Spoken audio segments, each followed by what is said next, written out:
Ассалаумағалейкум ардақты ағайын, қадірменді Конфес Теміртау парақшасының оқырмандары, жазылушылары, сіздермен бірге кезекті тікелей эфирде жүздесіп отырғанымызға дайым қуаныштымыз.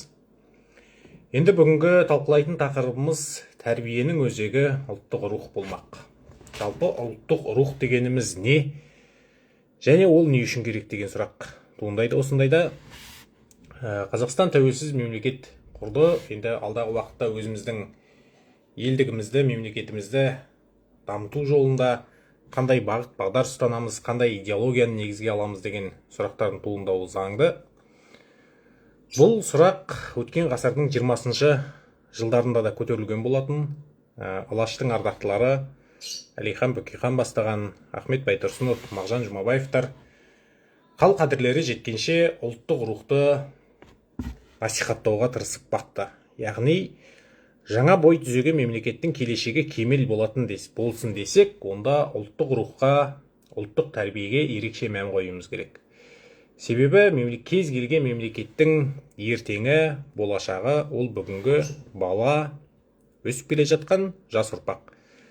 Бұл туралында Алаштың ардақтысы ұлы ақын, белгілі педагог Мағжан Жұмабаев арнайы педагог деген ғылыми еңбек жазады, педагогика деген еңбек жазып, сол еңбекте балаға ұлттық рухты ерте бастан сіңіру жолдарын айтып кеткен. Мағжан Жұмабаев айтады: баланың жүрегі кішкентай күй сандық, ол сандықтың кілтін тапсан ғана ашылады. Мұғалімнің қолында сол кілт болу керек. Бүгінгі таңда ұлттық рухты тәрбиелеу қоғамның әрбір мүшесінің борышы.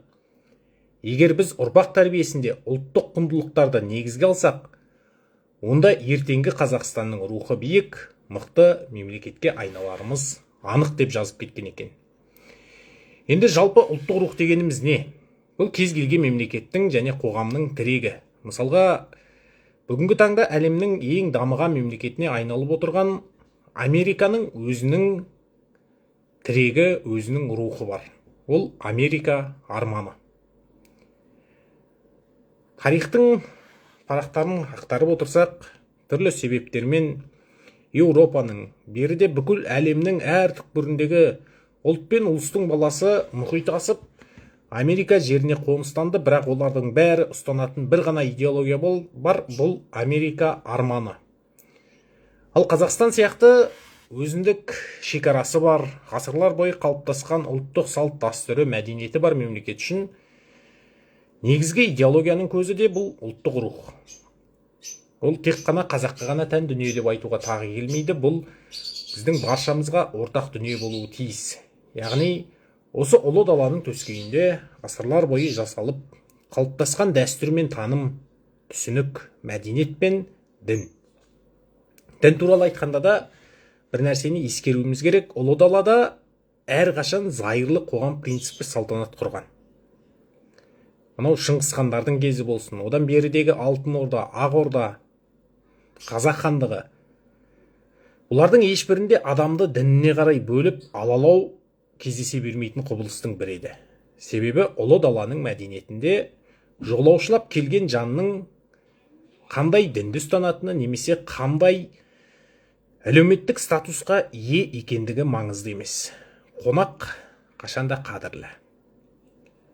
Сондықтан да Еуропаның түрлі саяхатшылары, жиһанкездері қазақ даласын әрлі-берлі өткен кезде бұл дала ең қонақжай, ең дархан халық деп өздерінің еңбектерінде атап көрсетіп, ерекше таңданыс білдіріп кеткені. Әуелгі әңгімеге оралатын болсақ, ұлттық рухтың тәрбиедегі рөлі. Ол қалай қалыптасады? Бірінші кезең бұл отбасындағы тәрбие. Яғни балаға атасы мен әжесі, анасы мен әкесі өздерінің мәдениетін, дәстүрін, тілін бала кезінен бастап насихаттап, түсіндіріп айтып отыратын болса, бұл баланың бойында ұлттық рух қалыптасады. Мемлекетке деген сүйіспеншілік, ұлтына деген махаббат, еліне, жеріне деген сүйіспеншілік сезімдерінің барлығы осы бала жастан қалыптасады. Бірақ бүгінгі заманауи қоғамда өкінішке қарай бала тәрбиесі көп жағдайда телефонның ішіне кіріп кеткен заман болды. Сондықтан да кейбір балаларымыз, әсіресе мектеп жасындағы балаларымыз өзге тілде шүлдіреп, өзінің мәдениетін, өзінің тарихын, тіпті тұтас ұлттың емес, мемлекеттің емес, әулетінің тарихын білмей жататын жағдайлар көп кездесіп жатады. Келесі бір дүние бұл білім беру жүйесіндегі тәрбие.